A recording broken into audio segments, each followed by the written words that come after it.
Acontece que o Davi, que é economista e, portanto, essa era a função dele ali, vinha denunciando a política neoliberal do governo Lula. O ataque ao BPC, por exemplo, foi algo que o Davi comprou uma briga muito grande. Com quem? Com o Guilherme Boulos, que hoje é o grande líder do PSOL no Congresso e que vem fazendo uma política de apoio acrítico ao governo Lula, que não condiz com a própria história do PSOL.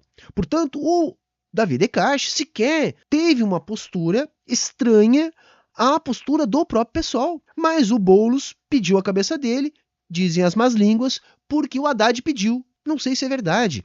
É uma esquerda capitulada. E aí não adianta vocês virem dizer para mim, mas não tem correlação de força no Congresso.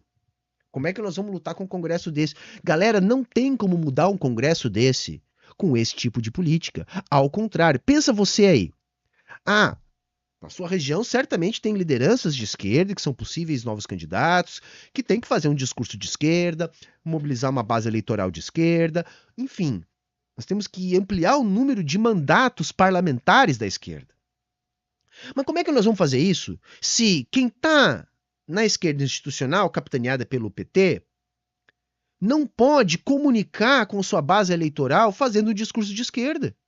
Tem que estar o tempo todo botando pano quente nas políticas de direita executadas pelo governo. E aí quem fala contra é cerceado pelos próprios políticos da base do governo. Está aí a manchete da demissão do Davi Decache, assessor parlamentar do PSOL. 8 anos exercendo a função, uma função técnica que o PSOL mantinha entre os seus deputados. O PSOL é um partido de correntes. Dá muito problema dentro do PSOL justamente por ser um partido de corrente. E para amenizar esse problema de cada corrente ter uma linha a ser seguida, política, existia um grupo técnico de assessores parlamentares municiando os parlamentares do PSOL para que eles, dentro de cada uma das suas linhas, pudessem tomar suas decisões políticas. Acontece que o Davi, que é economista e, portanto, essa era a função dele ali, vinha denunciando algo que a gente vem denunciando aqui no canal há muito tempo, que é a política neoliberal do governo Lula. O ataque ao BPC, por exemplo, foi algo que o Davi comprou uma briga muito grande. Com quem? Com o Guilherme Boulos, que hoje é o grande líder do PSOL no Congresso e que vem fazendo uma política de apoio acrítico ao governo Lula, que não condiz com a própria história do PSOL. Portanto, o Davi Decache sequer teve uma postura estranha à postura do próprio PSOL. Mas o Boulos pediu a cabeça dele, dizem as más línguas, porque o Haddad pediu. Não sei se é verdade. O que a gente pode afirmar? O Davi vinha denunciando a articulação na Câmara por parte dos líderes governistas para fazer ataques ao BPC, a salário mínimo, a manutenção de políticas de austeridade fiscal, inclusive quebrando a promessa de campanha que fez os políticos do PSOL, ou parte dos políticos do PSOL, apoiar o presidente Lula no primeiro turno, que era a promessa de derrubar o teto de gastos. E aí o Davi foi limado. Eu estou usando o exemplo do Davi, primeiro para me solidarizar com o Davi Decache. Eu acho que eu fui um dos primeiros a trazer o Davi para fazer entrevista, acho que coisa de 4, 5 anos atrás, já tem entrevista dele aqui no canal. O Davi é um cara que eu sempre conversei muito sobre macroeconomia, né? E, enfim, é um cara que ajuda a gente, inclusive, a entender essas coisas há bastante tempo. E vinha fazendo esse trabalho técnico dentro do PSOL e que foi limado. Aí, a bancada do PSOL vai inventando coisas na internet, dizendo que ele teria atacado a presidente do PSOL, etc. A gente sabe que é mentira, gente. É mentira. Tá? E é uma lástima. E eu tô dando esse exemplo porque eu sei como que é a coisa no PSOL. Eu estive no PSOL. Fui candidato a deputado federal pelo PSOL. E o problema não é só o grupo do Boulos, que hoje é majoritário dentro do PSOL.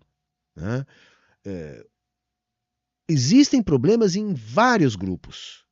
Vários grupos, todos os problemas são problemas típicos da democracia burguesa, que faz dos mandatos parlamentares finalidades em si mesmos. Não há uma proposta revolucionária, há uma proposta de determinados grupos que chegam ao poder para se manter no poder. Então, a gente vê denúncias contra o grupo do Boulos, por exemplo, em São Paulo, parecidas com as denúncias que eu fiz em relação ao grupo majoritário aqui do Rio Grande do Sul, que por um acaso é oposição ao grupo do Boulos em São Paulo, que denuncia o que o Boulos está fazendo em São Paulo, por exemplo, com o Davi Decache. Mas aqui no Rio Grande do Sul eu passei por algo parecido também. Não com o que o Decache passou, mas com o que outros mandatos do pessoal vêm denunciando, que é a dificuldade de fazer política dentro do partido, porque os grupos já estabelecidos tomam conta dos espaços dentro do partido, dos debates dentro do partido, das verbas dentro do partido. Aí eu vos pergunto, a esquerda reclama que não tem correlação de forças no parlamento para tocar políticas anti-austeridade, por exemplo. Mas como é que nós vamos ter, gente, se não há dentro da esquerda institucional nenhuma iniciativa, nenhuma vontade de ampliar o seu número de parlamentares? Quando isso acontece, acontece apesar da vontade dos caciques políticos. Porque quem tem mandato monopoliza os espaços, tempo de TV, verba pública e cerceia qualquer outra liderança que possa surgir. Coisa que nem mesmo a direita faz. Você pega a direita mais tacanha, bolsonarista, surge alguém com potencial eleitoral, eles ajudam porque depois eles cooptam e vira mais um dentro do timezinho deles. Os do nosso lado têm medo que chegue mais gente. Porque como nós nos diferenciamos por aspectos ideológicos, a gente sabe que não vai ser fácil depois para cooptar qualquer camarada que chegar. Eles nos acusam de oportunismo. Mas aí vai ser sempre oportunismo, né? Se a gente não conseguir aumentar a bancada. E nós não vamos conseguir aumentar a bancada se a gente tiver que vender para um eventual eleitor o mesmo discurso da direita. Como é que nós vamos chegar e vamos dizer, olha, o governo Lula foi o que mais privatizou. Olha, o governo Lula foi o que fez a ampla privatização dos presídios. Como é que nós vamos dizer isso? O governo Lula foi o que desmontou o BPC. Como é que nós vamos dizer isso? Se dizendo candidato de esquerda e vamos se eleger. Para isso já tem a esquerda fake, a esquerda Tabata Amaral. Tá cheio dessa gente dentro do PSOL. Cheio dessa gente dentro do PT. Tem muito camarada bom dentro do PSOL e dentro do PT. Mas tá cheio dessa gente também.